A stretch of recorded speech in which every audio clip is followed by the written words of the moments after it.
இது லாஸ்ட்டா போட்ட வீடியோட கன்டினியூஷன் தான். சர்ச்ல வச்சு தான் கீர்த்திய பார்த்தேன். அவ அந்த கிஃப்ட் தந்தால, அத அந்த பேக்ல போட்டுட்டு வீட்டுக்கு வந்தேன். வீட்டுக்கு வந்தா டோரா பாப்பாக்கு அத பார்த்தோனே ஒரே எக்ஸைட்மெண்ட். அத ரொம்ப நேரமா புடிச்சு புடிச்சு பார்த்துட்டே இருந்தா சித்தி தருவா தருவான்னு. நான் யாராச்சும் எனக்கு கிஃப்ட் தந்தா அத வந்து ரொம்ப சேஃபா பத்திரமா வச்சிருப்பேனா, அதனால தான் இத நான் அவளுக்கு குடுக்கல. அவளுக்கு இந்த மாதிரி இன்னொன்னு வாங்கி குடுக்கணும். அதுக்கப்புறமா அவள அப்படியே மடியில தூக்கி வச்சு நான் அவளுக்கு நெறைய விஷயம் சொல்லிக் குடுத்துருப்பேன். அத வீட்டுக்கு வரும்போதெல்லாம் ஞாபகப்படுத்தி விடுவேனா, அத எல்லாமே ஞாபகப்படுத்தி விட்டேன். நீங்க யாரெல்லாம் என்ன மாதிரி உங்க அக்கா பசங்களுக்கு இந்த மாரி ஸ்டூப்பிடான விஷயம்லாம் சொல்லிக் குடுப்பீங்கன்னு சொல்லிட்டு கமெண்ட் பண்ணுங்க. என் அம்மா, அப்பாலாம் அவகிட்ட இத பண்ணாத, பண்ணாதன்னு சொன்னாலும் அவ பண்ண தான் செய்வா நான் பண்றத பார்த்து.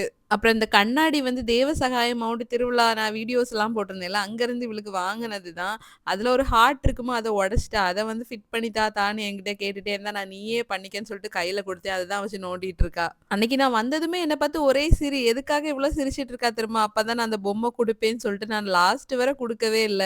அப்புறம் கிச்சனுக்கு போய் நோண்ட ஆரம்பிச்சாச்சு. அம்மா ஏதாச்சும் ஸ்பெஷலா பண்ணியிருக்காங்களான்னு. அம்மாகிட்ட நான் போறத வந்து சொல்லவே இல்ல. அன்எக்ஸ்பெக்டடா தான் போனது. இருந்தாலுமே அங்க மீன் கறி இருந்துச்சு. அப்புறம் டோராக்கு கொஞ்சம் விஷயங்கள்லாம் அவிச்சு வச்சிருந்தாங்க. மீன் கறிய பார்த்ததுமே சாப்பிடணும்னு ஆசை வந்துட்டு. நல்லா வெளமீன் போட்டு அம்மா குழம்பு வச்சிருந்தாங்க. எனக்கு வெளமீன் போட்ட குழம்பு அதுவும் அம்மா வைக்கிறது பிடிக்குமா, அதெல்லாம் ஒரு புடி புடிச்சாச்சு.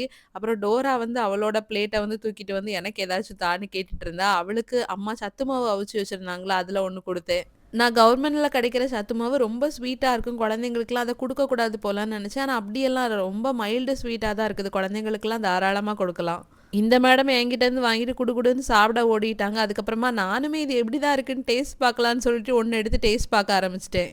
நான் என் அக்காவோட திங்ஸ் எல்லாம் உரிமையா எடுத்து யூஸ் பண்ணுவேன். அதே மாரி தான் இவளோடது. இவளோட ஃபுட்ட கூட நான் எடுத்து சாப்பிடுவேன். அதுக்கப்புறமா அப்பா சுட சுட வடை வாங்கிட்டு வந்தாங்க. அதையுமே சாப்பிட்டேன். அங்க போனாலே இந்த மாரி பார்சல்லாம் நெறைய வரும். ஃபர்ஸ்ட் கிரை, Flipkart, Amazon இதுல இருந்தெல்லாம். இன்னைக்கு வந்து என் அக்காவ பாப்பாக்காக இந்த பேக் ஆர்டர் பண்ணி விட்டிருந்தா. இந்த பேக்க டோரா போட்டுட்டு கழட்டவே இல்ல. எனக்கு அவள பார்க்கும்போது கியூட்டா இருந்துச்சு. ஐயோ! என் தங்கம் வளர்ந்தா இப்படிதானே ஸ்கூலுக்கு பேக்கெல்லாம் போட்டுட்டு போகும்ன்னு. இங்க சர்ச்ல நெறைய குழந்தைங்க வச்சிருப்பாங்க. அவங்களோட ஸ்நாக்ஸ், அவங்களோட வாட்டர் பாட்டில்லாம் வச்சு இந்த மாரி ஒரு குட்டியா பேக் வச்சிருப்பாங்கல்ல, அத இவ பார்த்துட்டே இருப்பா. அதனால தான் அவளுக்குமே என் அக்கா வாங்கி குடுத்தா. இந்த பேக்க யாருக்குமே குடுக்க மாட்டேன்னு மாட்டிட்டு அப்படியே ஆளு சுத்திட்டே இருந்துச்சு.